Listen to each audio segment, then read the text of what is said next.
and the Veil Garvey. Are you familiar with that book? Because I think some of the questions that you're raising, you may want to elevate the questions beyond the personalities of Marcus Garvey and Amy Ashwood and Amy Jacques.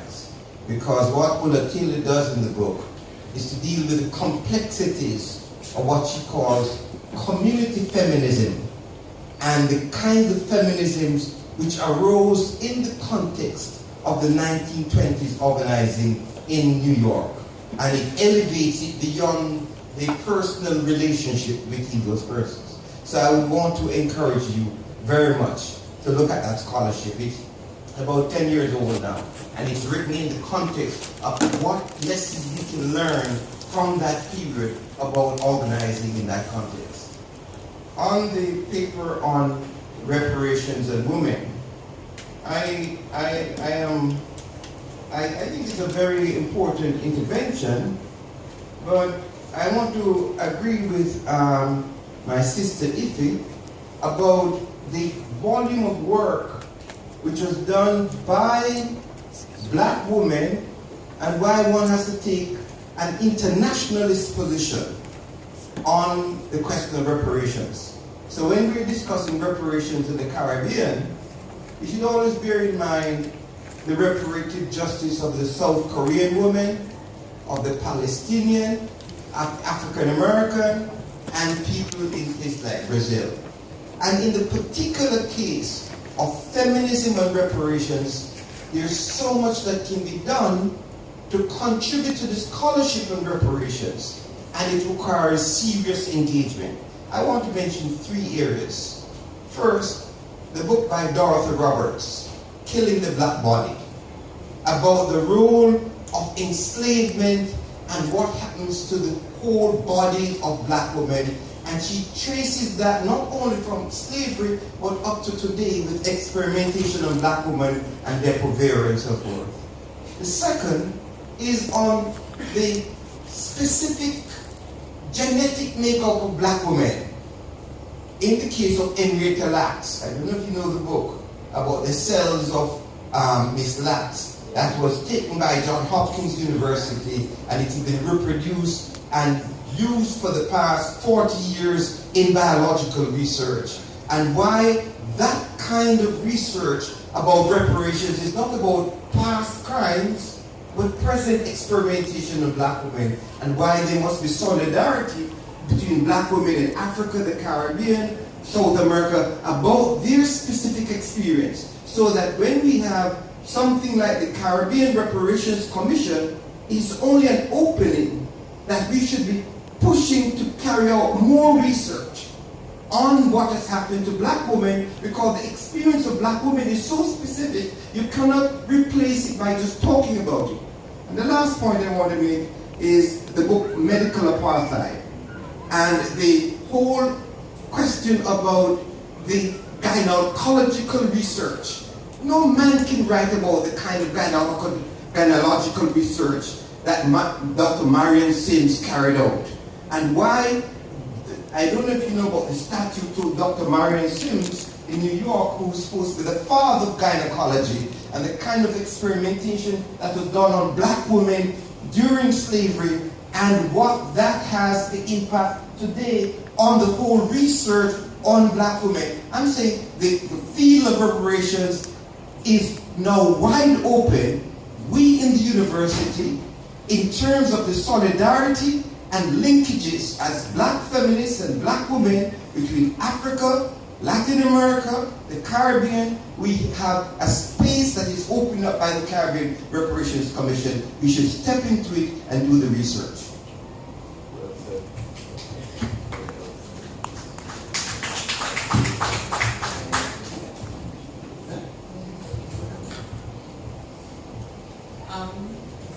I just want to make a comment on the Michael Barnett's paper. In North America, there is no reparations movement without Callie House. There is no reparations movement without Queen Mother Moore. We have a whole history of what women have done, but in our attempt to formulate a plan forward, we will look to those we feel most confidence in. We will look to other brothers. You have to get in our faces. We had to do the same thing in the 1960s when we were confronting white racism in terms of the civil rights movement. Women had to step up to make sure they understood that we understood there was a voice to be heard. You had to participate. I suggest trying to have a retreat, a reparations retreat, not another New York meeting where everything has been pre-planned, where the people who've been invited, the plan to be presented, the decisions to be made were already done before we showed up. We need to have a retreat where there is no pre-planned agenda so we can talk to each other and then plan. I also agree with Dr. Campbell. There is research to be done that can reformulate the position that women must have in the reparations movement. Speaking as with another hat, I'm the international organizer for the UNIACL. I am in Henrietta Vinton Davis's position. I want to commend Dr. Bennett for your presentation.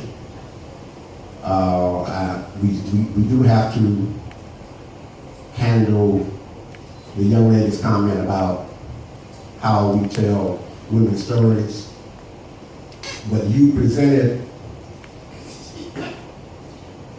a side of the history of the UNIA which is not generally told. And one of the most important things that you mentioned without being direct about it was that Amy Ashwood could have killed, could have destroyed the UNIA. She had the information, she had the power, she had the authority. She could have destroyed the UNIA based on that personal relationship, and she did not do that. She took another principled position. She was the one who introduced Amy Jacques Garvey to Mr. Garvey. My only point is, thank you for the presentation, and I hope that you or another scholar will take up that next level and get those papers published by about Amy Ashwood. Thank you.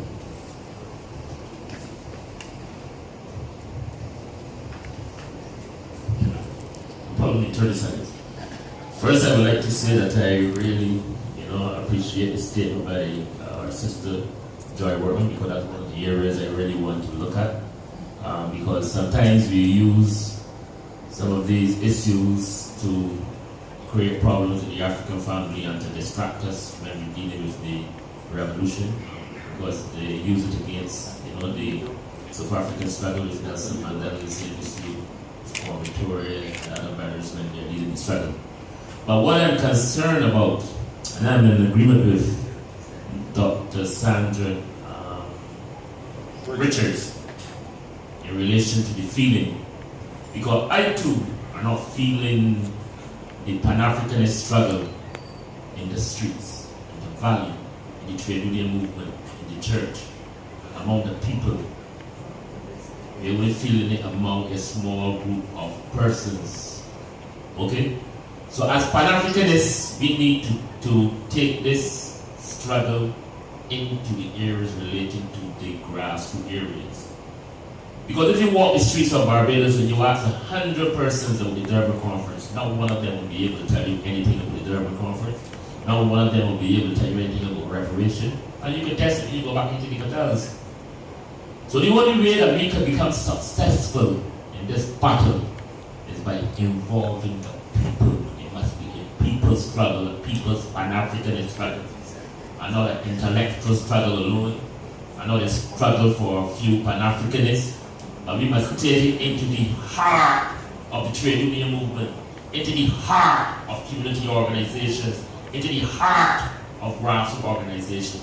And that is the only way we can command that political and economic respect, and then we can push our governments to do what is right rather than to continue on the path of what Britain is telling them to do. Thank you. Final comment by Minister.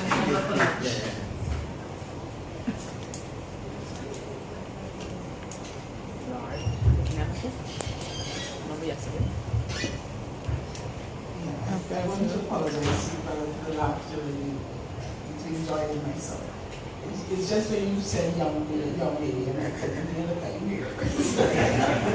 So we were kind of misbehaving there.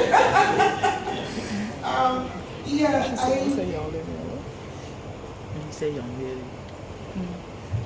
I'm listening to us and I'm thinking that maybe we are continuing the discourse, all of us, within the frames that we want to break out of. If there is a movement, the movement is probably not among the leadership, and the leadership is in the room. If there is a movement, it is not a case of us taking the movement to the trade unions.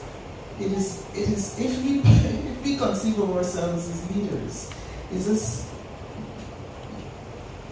maybe it is us hearing what people are saying and going in the other direction. It's very difficult to get away from the concept that if you are educated, if you have been informed, if you have traveled widely, it's very difficult to get away from the concept that you know more about what is going on around people than they do. And I think perhaps that's one of the things that we need to, because I'm hearing some things here that were confusing to me. Like I couldn't understand Brother Horace's position about the need for research that was offered as a but to Sandra's position. I couldn't understand that because I felt that what she was doing was research. She wasn't doing what is the traditional research, and she was also saying women. There isn't anything that she was saying that wasn't saying that women were taking lead and doing the movement. So I couldn't understand why you were offering it in that way. So perhaps we can talk about it later. The research that needs to be done, we have to really and truly move away from the notion that this research is going to be done by university people. We really got to move away. We got to recognize that people are out there doing their own research. They're doing their own research. They're doing their own attempts to understand what Pan-Africanism is about, even if they're not using the words that we use or that are used here. I've never called myself a Pan-Africanist, not as a positive act, not as a, I am not a Pan-Africanist. I've never said that until somebody sent me a request and told me I was a Pan-Africanist. And I wasn't doing things in the name of Africa. I was doing things in the name of what the damn work that needs to be done in place. You don't get recognition for that. You get recognition if you are out with the names of the thing and you can quote them. Perhaps we need to challenge our understanding of what leadership actually means. When I did some research on the nurses in Barbados, I recognized the nurses in Barbados were very, very significant in the independence movement of this country. In the 1930s battles of this country, who knew it? Who knew that? Who continues to know that?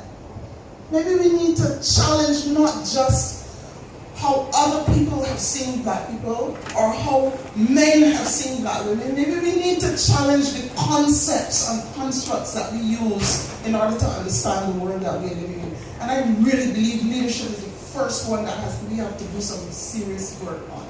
Thank you.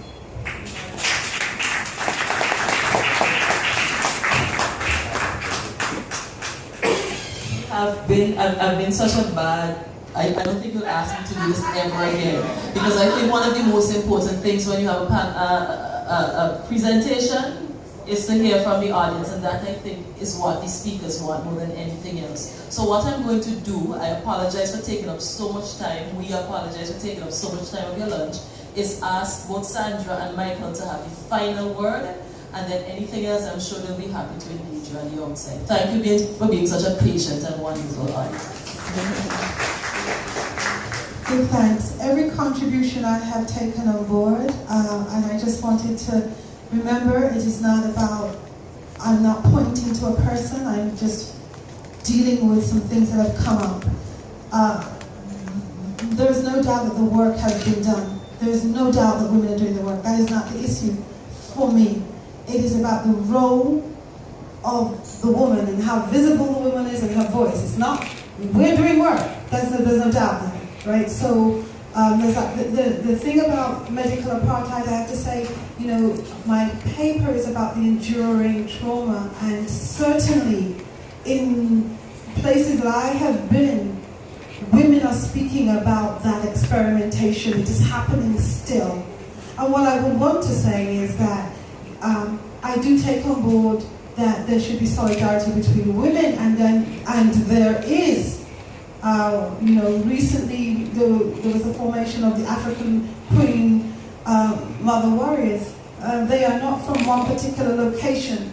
They are using technology to create a virtual space within which they communicate from. But this is not just a matter for women, women's solidarity with women. This is a family matter.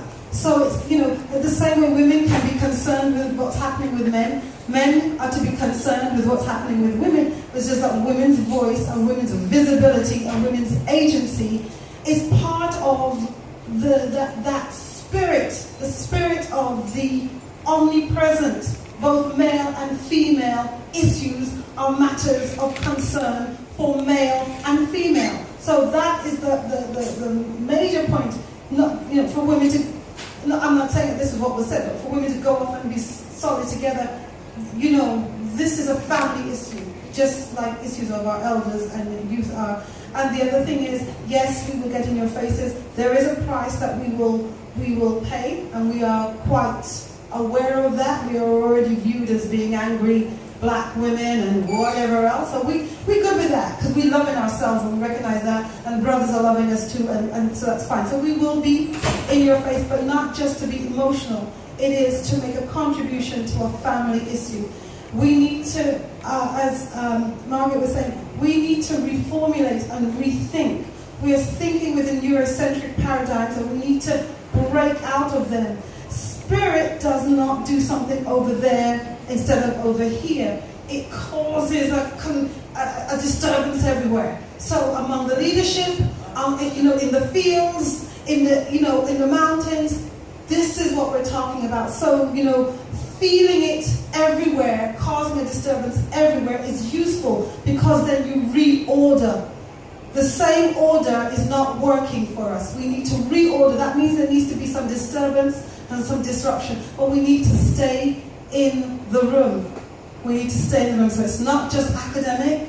We're bringing personhood, legacy, vision, what's going forward, research in different ways, and practice. What are we going to do? So my paper speaks to a model, which I won't go into now, but it can be made available. Thanks.